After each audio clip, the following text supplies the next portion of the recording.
ค่ะกราบสวัสดีทั้งช่องของสงกรานต์นะคะวันนี้จะมีแนวทางตำล่าของพอประสงค์ออกหน้ามาฝากค่ะงวดประจำวันที่27สิงหาคม69นะคะหลังจากเข่าหลักลุดนะคะพี่น้องเข่า22เมื่อวานก่อนนี่เมื่อคืนนี่ผันมาหลุดนะคะพี่น้องก่อนนี่เข่าเนาะจะมีลุดมีเข่าเด้อค่ะพี่น้องตัวเลขแนวทางของเฮากันเลยเพราะฉะนั้นอย่าเผลออย่าพลาดนะคะมีลุดมีเข่าค่ะเพราะว่ามีซุมือเนาะค่ะหวยเล่ามีซุมือจนหอดวันจันทร์หอดวันศุกร์นะคะเอามือนี่นะคะตำเล่าของพอประสงค์ออกน้ำจะเป็นตัวใดนะคะเฮามาไปรับชมรับฟังกันได้เลยค่ะ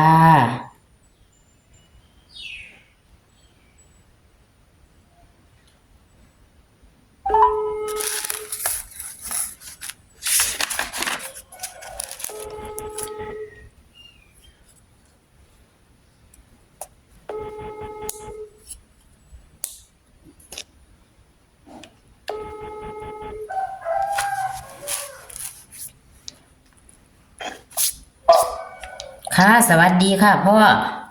สวัสดีแม่ย่ายค่ะมาเอาตำเล่าค่ะพ่อโอ้ตำเล่าอย่างมันขับเป็นไงได้มาเห็ดบึนค่ะอีกแล้วเนาะพ่อเนาะโอ้ยเรียนไปสักจริงเห็นจริงคนก็ขับบึนค่ะบึนเนี่ยโอ้ตะบนหามาอีกหายมุกแล้วก็มาหาอีกแต่นายเนาะเอาทะเลบนถ้าเราเป็นยังไงย่ายเอามันก็จะออกอีหลีแล้วพ่อมันโพดแล้วจักแม่แต่ทะเลบนถ้าเป็นยังไงแต่นายเนาะเอาแม่จะศูนย์ฮอดเก่าเป็นยัง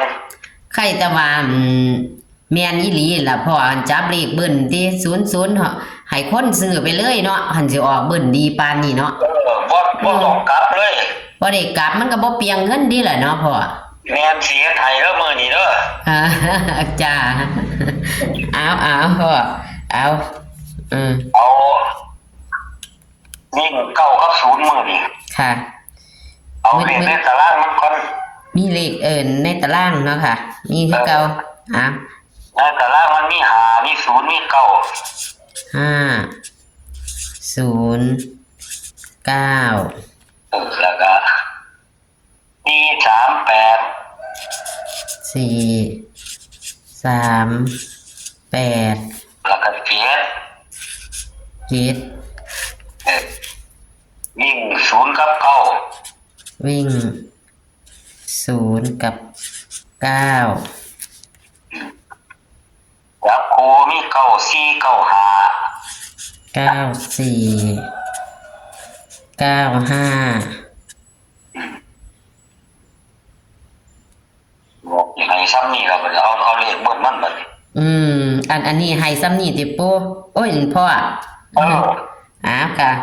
บัดนี้เลขเบิ้ลเลยติบัดนี้เบิ้ลเลยบัดนี้เบิ้ลมาบัดนี้โอ้ครับบัดนี้อีกแม่ย้ายนึกตัวบัดนี้0จัน0ปีกับ09อีกตัวนึงค่ะ04 09ค่ะ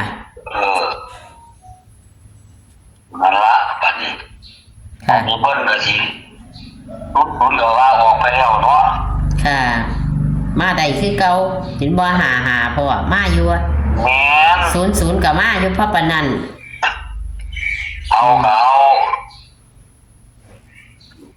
บิ้ลก็มี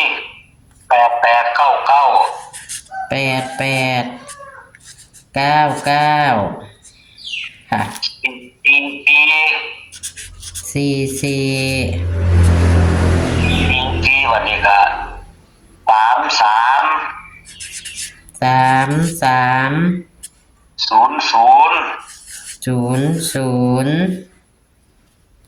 นี่ละ1 2 3 4ออกโตค่ะ1 2 3 4 5ได้6ตัวแล้วโอ้ยได้9ตัวแล้วพ่อ9ตัวแล้วพ่อ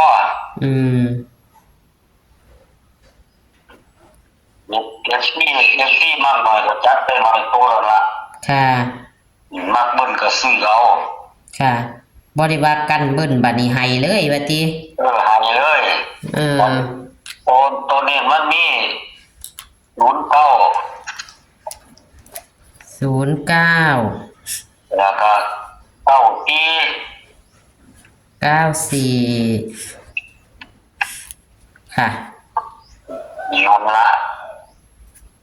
โยนใส่เลย2นิ่นนี่2หางนี่ละติพ่อ เน้นใส่สองหางละนี่เลขดับมันเลขดับกันเจ็ดเด้อ ค่ะ7นั่นละ ดับบนล่างมันบ่พ่อบ นล่างไปเลยเจ็ดแต่เลขดับมันบ่เข้าหรอก แม่นอยู่ดอกมื้อนี้ให้9หางแขนแม่นบ่พ่อ แม่นเลขวิ่งนี่ดีพ่อให้รูดตัวใด วิ่งกันเก้าได้ ค่ะ รูด9เก้าสามก็จับใส่ก็อยู่ในหันละแต่ว่าบ่ให้หลายหรอก ค่ะมื้อนี้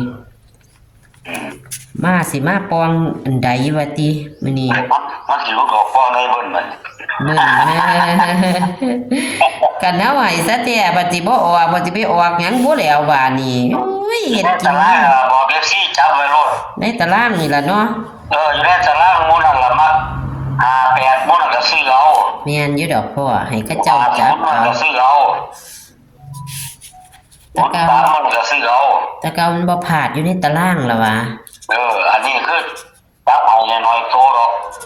ค่ะ มัน8มันมากก็จับไปโลดออกได้หมดนั่นล่ะ ตั้งหัวกันที่หัวกันอยู่นี่เนาะ5403 98ลากลงมาใส่7หมู่นี่ล่ะเนาะพ่อ แม่น โตข้างบน ถ้ามากเลขเบิ่นมันก็นี่ล่ะหมู่9988นี่ล่ะ ค่ะขอขอบคุณพ่อค่ะ ครับผมได้พอถึงมื้อนี้มื้ออื่นจะจัดสูตรเต็มไหม จ้าค่ะขอบคุณค่ะ สวัสดีค่ะ ครับผมยาย ค่ะ เอาย่ำซะก่อนมื้อนี้มันหนีเฮาดีหลายก็เลย ค่ะ แค่ไหนมันบ่มาเบิ่งให้มันหนีกับตัวไม่เบิ่ง แม่นอยู่ดอกพ่อค่ะ ขอบคุณค่ะ สวัสดีค่ะ ค่ะ สวัสดีค่ะ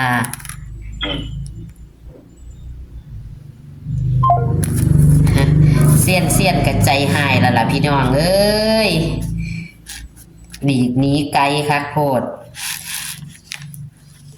เบิ่นแล้วเบิ่นอีกแต่ว่ามือนั่นเพิ่นก็ให้เขาฮุกอยู่เบิ่นแต่หมู่บ้านนี่ผ่านบ่มาต่ำของเพิ่นซะหมู่บ้านค่ะมื้อนี้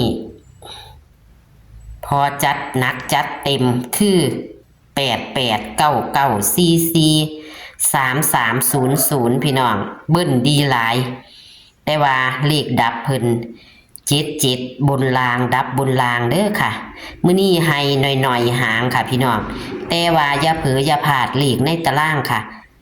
เลขในตารางกอดข้อกันมาดีแล้วเพิ่นก็บ่จับให้หลายหางพอว่าจับเอาเลยค่ะพี่น้องมื้อนี้พอให้ซ้ำนี้ค่ะ9หางค่ะพี่น้องวิ่ง0กับ9เพิ่นให้รูด9นะคะพี่น้องจับคู่94 95 04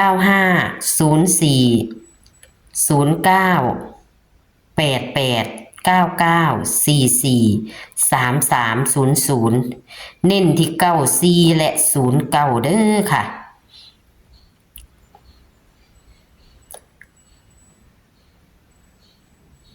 ค่ะแคปหน้าจอค่ะพี่น้องตัวเลขแนวทางของพอมื้อนี้บ่หลายหางค่ะแต่ถ้าบ่มักบ่ชอบที่พอจับให้ก็จับเอาอยู่ในตารางนะคะ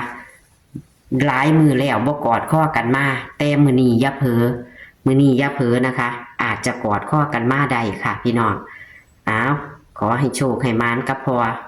นะคะ ขอคนละไลค์คนละแช่นะคะให้กับพอบอกประสงค์ออกนามและอยากจะให้นำชากาแฟกับทักเพิ่นไปได้เอาเบอร์โทรพอขึ้นให้ประจำนะคะส่วนลีกของเฮากับเป็นแนวทางเด้อค่ะเป็นแนวทางต่ำเล่าของวันที่27สิงหาคม69คือมื้อนี้นะคะมื้อแรงหูกันค่ะเอาโชคมันค่ะคลิปนี้ฝากไว้ซ้ำนี้ค่ะเจอกันคลิปหน้าค่ะสวัสดีค่ะ